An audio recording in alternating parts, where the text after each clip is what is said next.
अतिशय भयंकर 2000 पेक्षा जास्त लोकांचा मृत्यू. नेपाळमध्ये पाऊस झालाच नाही, मग एवढ्या मोठ्या प्रमाणामध्ये पूर कुठून आला? या घटनेचं सत्य बऱ्याचशा लोकांनी सांगितलंच नाही. आपल्याला फक्त एवढं सांगण्यात आलं, नेपाळमध्ये पूर आला आणि त्यामुळे अनेक लोकांची घरं उद्ध्वस्त झाली. पण हा पूर कशामुळे आला, ही परिस्थिती कशामुळे निर्माण झाली, याचं सत्य मात्र कोणी सांगितलं नाही. खरंच ही मोठी दुर्दैवी आणि भीषण घटना आहे. याचं कारण म्हणजे पाऊस नसताना देखील अशी परिस्थिती अचानक निर्माण का झाली, तेच आपण या व्हिडिओमधून पाहणार आहोत. नेपाळ आणि तिबेटच्या सीमेजवळ 26 ऑगस्टला निसर्गाने रौद्र रूप धारण केलं. अचानक आलेल्या भीषण पुरामुळे गावामध्ये पाणी शिरलं. या पुरामुळे अक्षरशः घरं वाहून गेली, रस्ते पूल उद्ध्वस्त झाली. आत्तापर्यंत सांगितलं जाते यामध्ये 2 ते 2.5 हजार लोक बेपत्ता आहेत. काही लोकांचे मृतदेह देखील सापडलेत. पण आपला मेन मुद्दा असा आहे, ही परिस्थिती जर पावसामुळे निर्माण झाली नाही तर अचानक एवढ्या मोठ्या प्रमाणामध्ये पूर आला तरी कसं काय? आता सर्वांनी लक्ष देऊन ऐका. 26 ऑगस्टला सकाळी 8:27 नेपाळच्या रसुआ भागामध्ये हलकासा भूकंप झाला. रसुआ जिल्हा हा काठमांडूच्या ईशान्य दिशेला आहे आणि तिबेटच्या सीमेपासून 125 किलोमीटर अंतरावरती.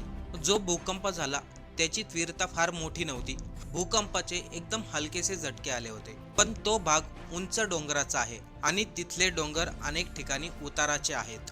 त्यामुळं भूकंपाचा छोटासा धक्का देखील तिथे मोठं संकट निर्माण करू शकतो. आता पुढचा जो मुद्दा सांगणार आहे तो लक्ष देऊन ऐका, मग आपल्याला समजेल अचानक ही परिस्थिती निर्माण झाली कसं काय. मोठे डोंगर असलेल्या आणि उतारते डोंगर असलेल्या भागामध्ये हलकासा भूकंप झाल्यानंतर तेथील डोंगराचा मोठा भाग भोटेकोशी नदीची उपनदी असलेल्या लेदे खोलामध्ये पडला. डोंगराचा मोठा भाग पडल्यामुळे नदीचं पाणी पुढे जाण्यामध्ये अडथळा निर्माण झाला. पाणी एकाच ठिकाणी मोठ्या प्रमाणामध्ये साचत गेलं आणि अवघ्या काही वेळामध्येच तिथे पाण्याचा मोठा साठा तयार झाला. या कारणामुळे पाण्याचा दबाव वाढत गेला आणि अचानक अडथळा तुटला.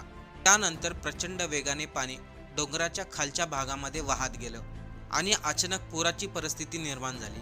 त्या आलेल्या पुराची ताकद इतकी मोठी होती, वाटेमध्ये आलेलं सगळंच वाहून गेलं.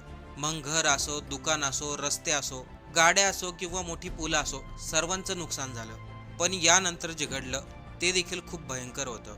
रसुआ जिल्ह्यामधील तिमुरे आणि आसपासच्या भागामधील मोठ्या जागांना फटका बसला. अनेक लोकांना काही समजण्या अगोदरच पुराचं पाणी घरापर्यंत पोहोचलं होतं. त्यामुळे लोकांना सुरक्षित ठिकाणी जाण्याचा वेळ सुद्धा मिळाला नाही. स्थानिक पोलीस आणि बचाव पथक मदतीला धावलं, पण पाण्याचा वेग इतका होता त्यामध्ये कोणाला वाचवणं शक्य नव्हतं. पण परिस्थिती तेव्हा गंभीर झाली जेव्हा अनेक लोक पुराच्या पाण्यामध्ये वाहून गेले. सुरुवातीला सांगण्यात आलं काही डझन लोक बेपत्ता आहेत, पण आजच दुपारी नेपाळच्या परराष्ट्रीय मंत्रालयाने सांगितलं जवळपास 1.5 ते 2 हजार लोक बेपत्ता आहेत. त्यामध्ये काही लोकांचा मृत्यू देखील झालाय. याशिवाय या दुर्घटनेमध्ये 300 भारतीय नागरिक असल्याचं सांगितलं जाते. भारतामध्ये असलेल्या कुटुंबातील लोकांना आता त्यांच्या घरातील लोकांची चिंता वाटू लागली आहे, कारण की जेव्हापासून ही घटना घडली अनेकांचे संपर्क तुटलेत. पुरामध्ये जी लोक बेपत्ता झाली ती फक्त नेपाळचीच नव्हती. Australia, Netherland, Britain, Bharat, Malaysia अशा अनेक वेगवेगळ्या ठिकाणावरून नेपाळमध्ये ही लोक आली होती पर्यटक म्हणून. मानसरोवरच्या यात्रेसाठी निघालेल्या 31 लोकांचा देखील याच्यात समावेश असल्याचं सांगितलं जाते. यामध्ये सर्वात धक्कादायक गोष्ट म्हणजे मृत्यू झालेल्या लोकांचा आकडा.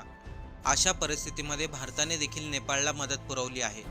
पण अचानक एवढा मोठा पूर नेपाळमध्ये आला याच्या पाठीमागे तज्ज्ञ वेगळेच सांगतायत.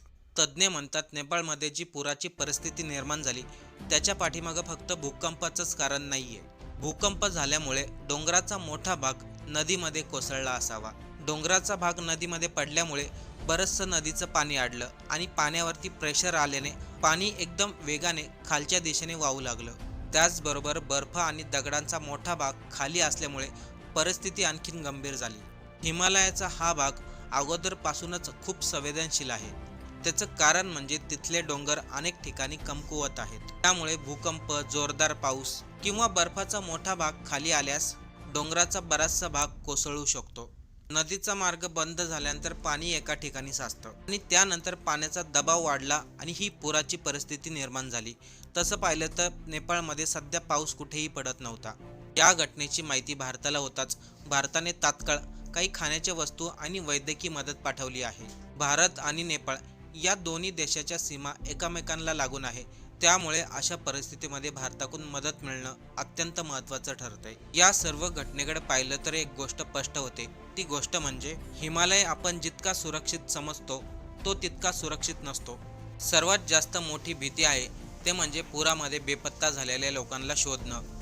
कारण की जवळपास 1,500 लोक बेपत्ता झालेत आणि एवढ्या लोकांना शोधणं हे मोठं चॅलेंज असणार आहे.